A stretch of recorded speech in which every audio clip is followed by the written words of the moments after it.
નમસ્કાર મિત્રો, ફરી એકવાર હાજર છીએ આંતરરાષ્ટ્રીયના સૌથી મોટા સમાચાર સાથે. આંતરરાષ્ટ્રીય સ્તર પર એક સાથે 4 એવી મોટી ઘટના બની છે જે આખી દુનિયાને એક ભયાનક વૈશ્વિક સંકટ તરફ ધકેલી રહી છે. કતારના સૌથી સુરક્ષિત ગણાતા એલએનજીસી ગેસ પ્લાન્ટ પર એક પ્રચંડ વિસ્ફોટ થયો છે, જેમાં 12 ભારતીય કામદારોના મોત થયા છે તેવા સમાચાર આંતરરાષ્ટ્રીય મીડિયાથી સામે આવ્યા છે. બીજી તરફ રશિયાના મોસ્કો એરપોર્ટ પર સીધા ડ્રોન હુમલા કરીને યુદ્ધને નવો વળાંક આપવામાં આવ્યો છે. જ્યારે ઇઝરાયેલે લેબનાનની સરહદ પાર કરીને હિઝબુલ્લા વિરુદ્ધ ગ્રાઉન્ડ ઓપરેશન શરૂ કરી દીધું છે.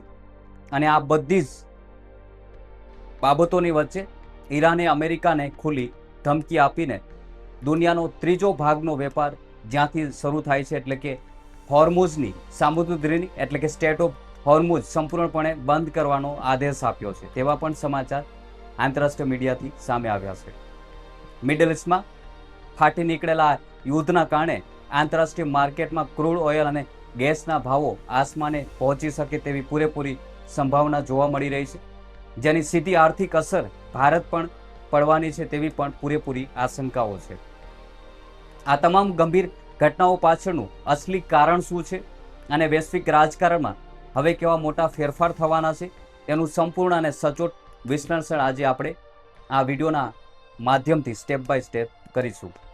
અને હજુ સુધી તમે અમારી ચેનલને સબસ્ક્રાઇબ નથી કરી તો તુરંત કરી લેજો. સાથે જ બેલ આઇકન પર ક્લિક કરવાનું ભૂલશો નહીં, જેથી નવા એપિસોડની નોટિફિકેશન તમને મળતી રહે. અને વિડીયોને અંત સુધી જરૂર જોજો, કારણ કે આગળ અમે તમને એવા સમાચાર જે જણાવવા જઈ રહ્યા છીએ જે આંતરરાષ્ટ્રીય મીડિયામાં ખૂબ જ સૌથી મોટા અને ટ્રેન્ડિંગ સમાચાર છે.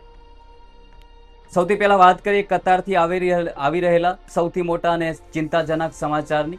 કતારના મુખ્ય ભૌગોલિક હબ ગણાતા રાસ લફા ગેસ સિટીના એક અત્યંત મહત્વપૂર્ણ લિક્વિફાઈડ નેચરલ ગેસ એટલે કે એલએનજી પ્લાન્ટમાં એકાએક ભયાનક વિસ્ફોટ થયો હતો.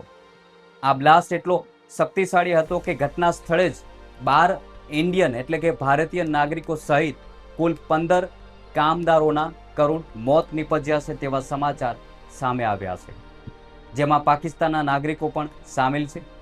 આ સિવાય અંદાજે 66 થી વધુ કર્મચારીઓ આ અકસ્માતમાં ગંભીર રીતે દાઝી જવાથી ઘાયલ થયા છે, જેમને સારવાર માટે તાત્કાલિક હોસ્પિટલમાં એડમિટ કરવામાં આવ્યા છે. વિદેશમાં કમાણી કરવા ગયેલા ભારતીય પરિવારો માટે આ સમાચાર અત્યંત આઘાતજનક છે. આ ઘટનાની ગંભીરતાનો અંદાજ તમે કતારના ઉર્જા મંત્રીના સત્તાવાર નિવેદન પરથી લગાવી શકો છો. તેમણે આંતરરાષ્ટ્રીય મીડિયા સામે ઓફિશિયલી જાહેરાત કરતા જણાવ્યું છે કે મારે આજે એક એવા સમાચાર આપવા પડી રહ્યા છે જેની મેં મારા કાર્યકાળમાં ક્યારેય અપેક્ષા નહોતી રાખી. પ્લાન્ટમાં થયેલી આ દુર્ઘટનામાં અમારા 15 કર્મચારીઓના કરુણ મોત નિપજ્યા છે, જેઓ મૂળ ભારત અને પાકિસ્તાનના નાગરિક હતા. કતાર સરકારે આ ઘટનાને મોટી વહીવટી અને ટેકનિકલ ક્ષણી ગણાવી છે અને મૃતકોના પરિવારો પ્રત્યે સંવેદના વ્યક્ત કરી છે.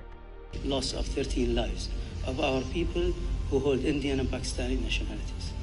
66 people have been reported injured and are receiving medical treatment, none of whom are in life-threatening condition. They hold Qatari, Indian, Pakistani, Bangladesh, Kenyan, Ghanaian, Tanzanian, Nigerian and Nepalese nationalities. We extend our heartfelt condolences to the families, friends and colleagues of those who lost their lives and our praise for the swift recovery. Europe અને middle ઇસ્ટના આ યુદ્ધના મેદાનમાંથી વધુ બે મોટા અને ચોંકાવનારા સમાચાર પણ સામે આવી રહ્યા છે. સૌથી મોટો હુમલો રશિયાની રાજધાની મોસ્કો પર થયો છે, જ્યાં સવારથી જ શ્રેણીબંધ ડ્રોન હુમલા કરીને આખા શહેરમાં હાઈ એલર્ટ જાહેર કરી દેવામાં આવ્યું છે.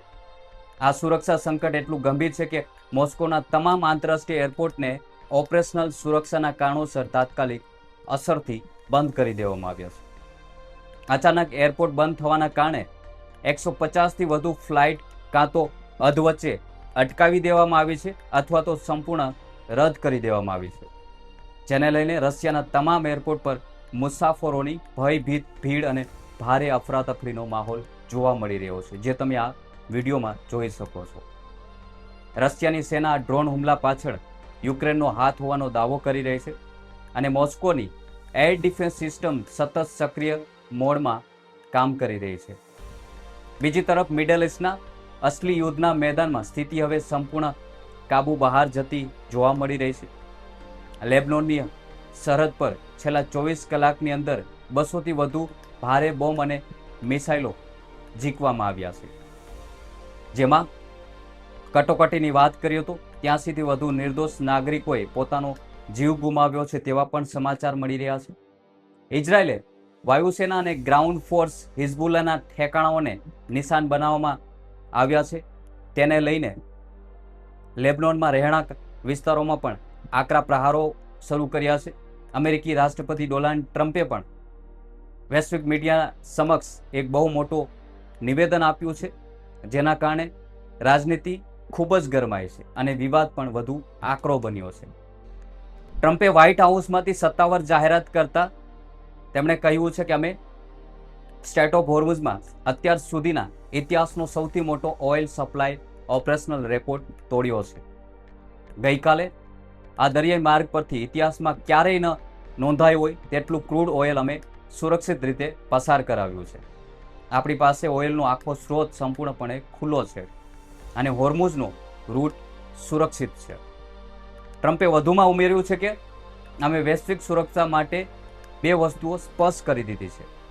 એક તો હોર્મુઝનો માર્ગ કોઈ પણ સંજોગોમાં ખુલ્લો રહેશે અને બીજું કે ઈરાન ક્યારેય પરમાણુ હથિયાર નહીં બનાવી શકે. Hormuz Strait. We took in more oil yesterday than has ever gone through the strait. You probably see that we have an oil gusher. The strait is totally open. You know that, and we're negotiating. We'll see how that all goes. But we have two things: we have an open strait, and we have a country that will never have a nuclear weapon. Will never, ever have a nuclear weapon. પરંતુ ઈરાની નેતા ગાલિફાફે અમેરિકાના દાવાને નકારતા સત્તાવાર ખુલાસો કર્યો છે કે ઈરાનનું વાર્તાકાર દળ કોઈ કન્ફ્યુઝન હેઠળ નથી, પરંતુ તે અમેરિકાની સૈન્ય ધમકીઓનો વિરોધ કરી રહ્યું હતું. તેમણે સાફ કર્યું છે કે ટ્રમ્પ અને અમેરિકા તરફથી જે યુદ્ધની ધમકીઓ મળી રહી હતી તેને ધ્યાનમાં રાખીને ઈરાની વાર્તાકાર દળે જેડી વેન્સને મોઢા પર કહી દીધું છે કે આ ધમકીઓ આપણા બંને વચ્ચે અગાઉ થયેલી સમજૂતી કરાર એટલે કે એમયુઓનું ખુલ્લું ઉલ્લંઘન કરે છે અને તેથી જ ઈરાની પ્રતિબંધક વાર્તા છોડીને રૂમની બહાર જતા રહ્યા હતા. બીજી તરફ રશિયા પર થતા ડ્રોન હુમલા, લેબનાનમાં મિસાઇલનો વરસાદ અને અમેરિકા ઈરાન વચ્ચેની આ આક્રમક રમત સ્પષ્ટ સંકેત આપે છે કે વૈશ્વિક રાજકારણ અત્યારે અત્યંત નાજુક મોડ પર આવી ગયું છે. યુદ્ધ ક્યારેય કોઈ સમસ્યાનો કાયમી ઉકેલ હોઈ શકતો નથી, કારણ કે તેની કિંમત હંમેશા નિર્દોષ નાગરિકો અને ગરીબ મજૂરોએ ચૂકવવી પડે છે.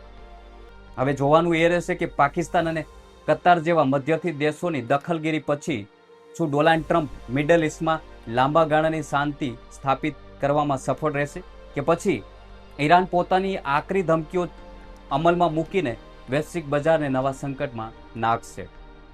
આખા ગંભીર વિષય પર, કતારની આ ભયાનક દુર્ઘટના પર અને મિડલ ઇસ્ટમાં આ વધતા જતા યુદ્ધના સંકટ પર તમારા વિચારો કમેન્ટના માધ્યમથી જરૂર જણાવજો અને આવી વધુ રસપ્રદ આંતરરાષ્ટ્રીય ન્યૂઝ સ્ટોરીઝ જોવા માટે અમારી ચેનલને સબસ્ક્રાઇબ કરવાનું ભૂલશો નહીં. વિડીયોને લાઇક શેર જરૂર કરજો. જય હિન્દ.